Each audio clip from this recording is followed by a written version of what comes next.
Today I'm platinuming Jak and Daxter the Precursor Legacy. This includes all 2000 Precursor Orbs, all 100 Power Cells, which also means all 112 Scout Flies, and some miscellaneous tasks ranging from the trivial to borderline insane. Oh, I'm doing the PS5 trophy list because I did the PS4 trophy list in a previous life. Jak and Daxter go where they shouldn't, see something they shouldn't have. Daxter falls into a vat of dark eco and becomes a tiny furry. Samus the Green Sage calls Daxter a dumbass and tells the boys to search for Gol on the other side of the continent to change Daxter back. No teleporting though, all the gates are shut because the other sages are too lazy to open them. Except this one teleport gate to the tutorial area. Oh yeah, and there's a love interest who's actually useful to the plot.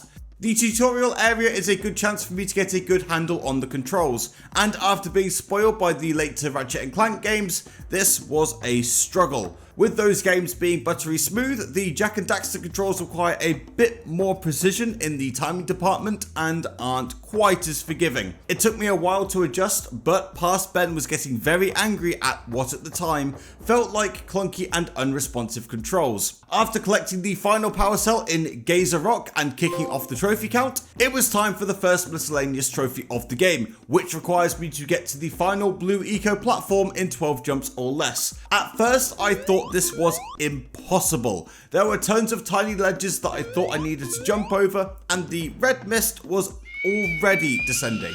In hindsight, very embarrassing. After a few attempts, I did what any self-respecting trophy hunter would do and looked on the internet. Turns out that the crouching uppercut, that's R1 and square, leaps you into the air, does not count as a jump, and lets you control where you land.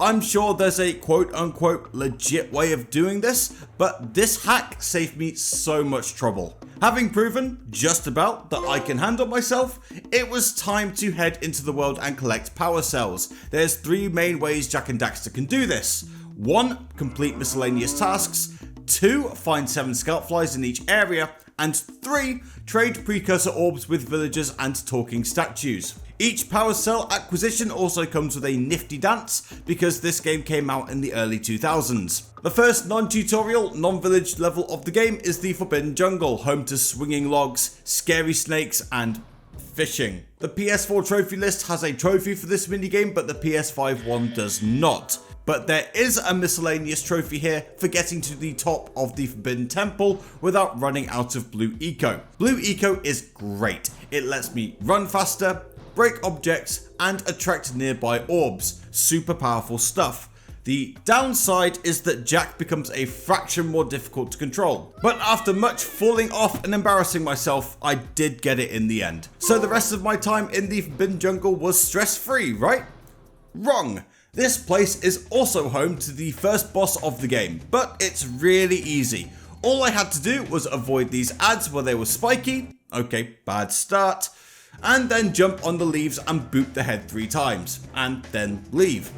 And then wonder why I only have 145 orbs out of 150 for about half an hour. I took a quick trip to Dr. Google and realised that I had to jump on the boss's head after the fact for the remaining 5 orbs.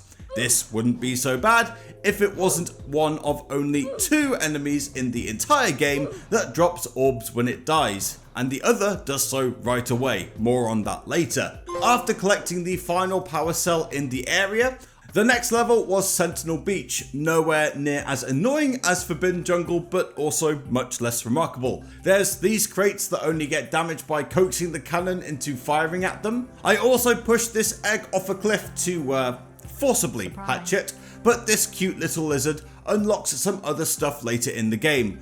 Finally, there was some supercharged Mario jumping to get to this tower with the aforementioned cannon on it to grab the final power cell here. Next stop, Misty Island, where the opening cutscene took place and sealed Jak and Daxter's fate as video game protagonists. Before that though, I took a short break from trophy hunting first to reset my mental. 3 weeks to be exact.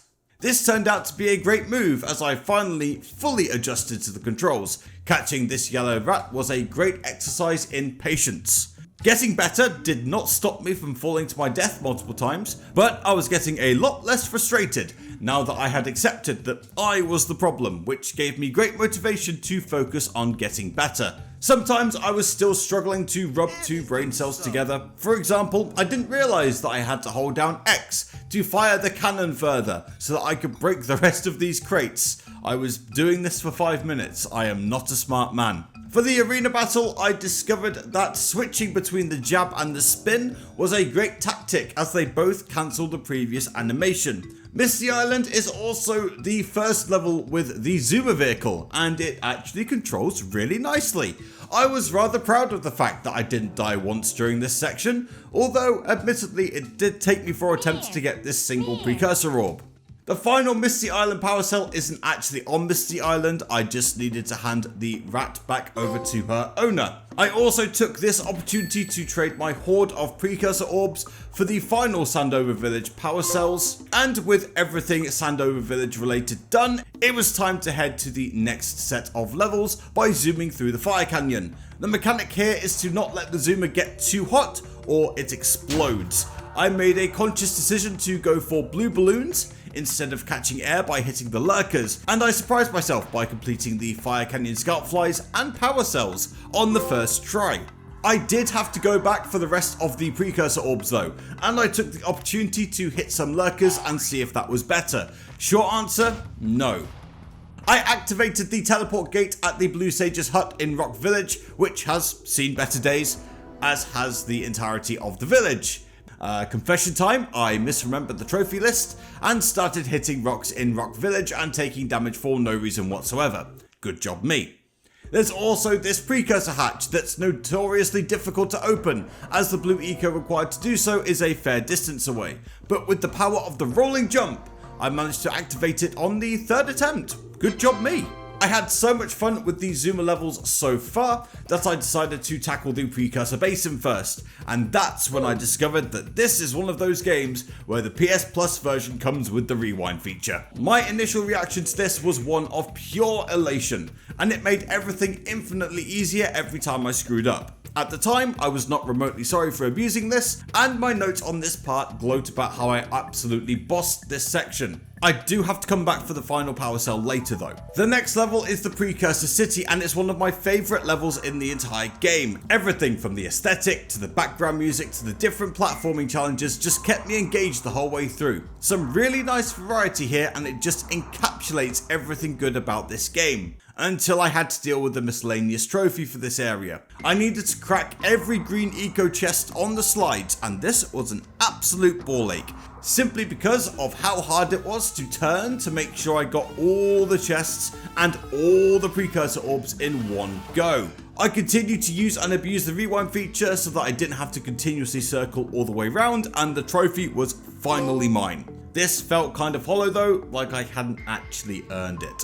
I didn't know it at the time, but that right there is called guilt. But I moved on as swiftly as I could to suppress this, and I made my way out of the city and swept up the final power cell on top of this submarine thing. I then reread the trophy list and destroyed 15 barrels in Rock Village, not rocks, dumbass, and then went back to Precursor Basin to take on the time trial and beat it in under 40 seconds. But I'm pretty sure the key to this is to avoid lurkers, go for blue eco when you can, and minimize bumping. A pretty simple trophy to get, to be honest. And yeah, of course it's totally simple. When you're cheating using the replay function, you're allowed to judge me. I'm judging me so hard right now. Anyways, I reported back to this gentleman of questionable repute to get the final Precursor Basin power cell. It did take me a while to find the final scout flight in Rock Village behind the Blue Sage hut, but this was also the last Rock Village power cell I needed to collect. Boggy Swamp introduces yellow eco, which lets me shoot fireballs out of my hands. Amazing! What else is amazing is that I accidentally found the exit to the level's loop and worked backwards just to see how far I could go going the other way. The result? All the way. There was one power cell I was worried about getting, which was the rat shooting minigame. This mission was the bane of my initial childhood playthrough, and how that was the case I do not know, because all I needed to do was spam the attack button repeatedly and I did it first try. Also, that lizard that I hatched on Sentinel Beach is here, which is incredible. Towards the end of my backward adventure, there was one dodgy jump here, but a crouch jump was the solution. Do I recommend doing Boggy Swamp this way? hell no. That's not the way this level is designed to be done. And I actually ended up doing the level the right way round anyway because I missed out on some things, obviously. But I took down another arena challenge with some yellow eco after a couple of silly deaths for the final power cell of the area. The real challenge of this section though was grabbing this one Precursor Orb that my platforming skills were just failing me on. Once again, I went to the internet for help, but the internet couldn't help me. I just had to get good. Oh, that was easy. With Boggy Swamp out of the way, that was all the Rock Village levels completed. I took a couple of days off to put together the Ratchet and Clank Rift Apart video and came back and made the decision to stop using the rewind feature. It was really cheapening the experience for me. Yes, I have stated previously in my Ratchet and Clank Size Matters video that you should play games the way you want to play them, and I stand by that. But I realised that using this function wasn't actually the way I wanted to play, and I was using trophy hunting and this channel as an excuse to use it. So time to actually stick up for myself against my own ego, and my enjoyment as a result skyrocketed. Okay, enough self-flagellation disguised as moral grandstanding. Let's take down the game's second boss, the Claw, once I learn how to double jump. The best way I could describe this fight is hard but fair. Avoid the launching rocks, collect the blue eco. I said collect the blue eco. Collect the blue, then run down this platform, yellow eco claw, and run away. Rinse and repeat 2 more times. Whenever I died, it was always my fault. Simple but super engaging, better than any Crash Bandicoot boss fight. Not using the replay function meant I was actually engaging with the gameplay loop. Okay, I'll stop mentioning it now, I promise. Something else I noticed, hilariously late into the game, I know, is that the shadow is where Jak is going to land. I bet 99% of you watching this already knew this. Surprisingly, killing Claw does not result in a trophy. I mean, I knew this at the time and I still expected the trophy to pop up. The second part of the mountain pass is another zoomer section and a race against the lurkers and their primitive technology and my 2 left thumbs. This is the only non-hub level in the entire game where it's impossible to get everything in one go, so I'll come back to this later. In the volcanic crater, I activated the Red Sage Hut's warp gate, which means plot development.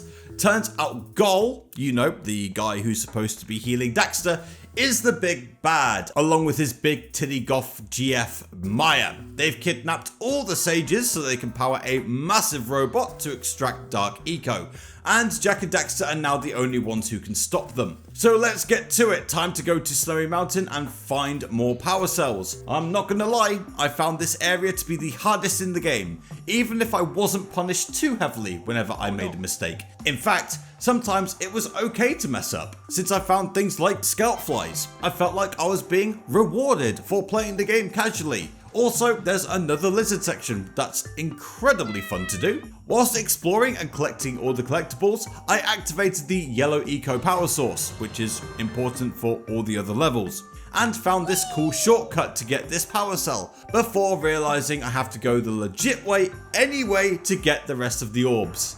I then survived this avalanche of tiny lurkers and grabbed this bad boy to 100% the level. Back to the mountain pass, where the now unlocked yellow eco gives me access to this secret area with the power cell that I was missing earlier to tick this place off the list as well. On my way to the penultimate level, my nostalgia senses tingled. Remember this crate for later. The spider caves here have, shockingly, massive spiders. The silly thing about these caves is that there are orbs in almost every nook and cranny, and there's 3 main areas to this place. The drill section is the main platforming part, and it's actually very difficult to die here, but it's also super easy to fall, and you have to climb all the way back up, which can feel kinda sad. Then there's the main section as you come in, filled with yellow eco vents that let you shoot massive centipedes that are gnawing on logs. These creepy critters are the other enemy in the game that drop Precursor Orbs, but unlike the plant, they drop them straight after they die. Finally, there's the dark caves, where you have to hit crystals to temporarily light up the area and dash through, a Naughty Dog staple at this point. But honest to God, this is nowhere near as difficult as I personally think it should be.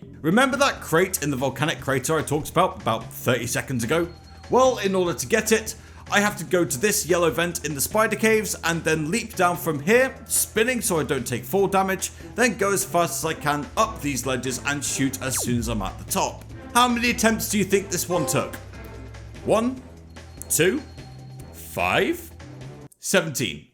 On one occasion, I failed to get the final power cell, died jumping back to the spider cave, and got teleported all the way back to the beginning of the volcanic crater and had to make my way through all over again. Sometimes existence really is pain. Okay, enough with the melodrama, it was time to zoom through the lava tube. Similar to the fire canyon, I have to make it through without overheating, using cooling balloons to keep the zoomer's temperature low. Unlike the fire canyon, the lava tube is very long, so it has checkpoints. I get to the end and activate the plot gate, where it's revealed that Samos, at this point I don't really know, has also gotten himself captured, and all the sages are being held in Gol and Maya's citadel beyond. But before Jak and Daxter save the sages, and therefore the world, I need to go and explore the lava tube some more. On top of the power cells, there's also a miscellaneous trophy here for collecting 25 blue cooling balloons without dying. This is where the checkpoints really don't help, since it puts you smack bang in the middle of the level and you have to go all the way back to pop the balloons again. So let's count with Ben. 1, 2, 3, 4, 5, 6, 7, 8, 9, 10, 11, 12, 13, 14, 15. Not sure what's happened here, but I'll take it. Not for the first time in the game, I spent far too long trying to clean up some Precursor Orbs. Can you guess where the last 4 orbs were? If you said right near the beginning of the level in plain sight, you win a cookie. You'll have to buy it yourself though. I was also struggling to find the red scoutfly chests in the orange lava, but eventually on what felt like the gazillionth pass through, I found the 7th and final one. These 2 trophies, by the way, were less than 3 minutes apart, but it didn't feel like it. Time to save the rainbow sages and clean everything up. The platforming sections are a fantastic test of your skill in this game, and this is definitely one of the more memorable levels. There's these coloured tile puzzles, lurker gauntlets, pseudo time trials and spinning platforming sections, and massive leaps of faith. Basically the best of everything the game has to offer wrapped in one neat package. The only thing I think it's lacking is a lizard section. In fact, my only real gripe is that for a final level, the checkpoints are simply too generous. I can't believe I'm saying that, but here we are. But as I mentioned previously, the challenges themselves are so well designed and varied that at this point, I feel like I'm just looking for things to gripe about, which in my view is a massive compliment to the game. I freed the first 3 coloured sages, found my 112th and final scout fly, and finally saved Samos for my 101st and final power cell. Shortly after that, I found my 2000th and final Precursor Orb, and then it was time for the final showdown against Gol, Maya and the massive Precursor robot. Not before taking the time though to appreciate the purple tinted view. Oh look, there's Sandover Village, and the final miscellaneous trophy of the game for spotting it. Final boss time, and honestly the premise is pretty simple. Just because it's simple though doesn't mean it's easy. And as is appropriate for any final boss, I had to do some relearning of the mechanics. But now this death montage, that definitely showcases all my attempts, is done, allow me to explain. Step 1, shoot massive robot with yellow eco and use the blue eco to jump up to avoid the bomb that insta-kills me. Step 2, kill the spiky lurkers that hurt me and use the blue eco to jump up to avoid the bomb that insta-kills me. Step 3, avoid red eco bomb blasts while shooting robot with yellow eco and use the blue eco to jump up to avoid the bomb that insta-kills me. Step 4, dodge the yellow eco orbs of doom while shooting robot with my own yellow eco and use blue eco to jump up to avoid the yellow bomb that insta-kills me. Step 5, watch the cutscene, grab light eco and Hadouken the robot.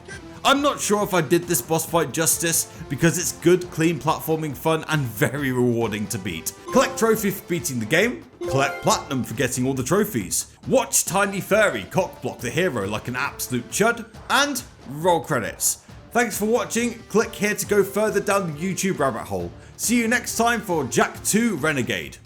Wait, the North American version doesn't have a subtitle? Huh.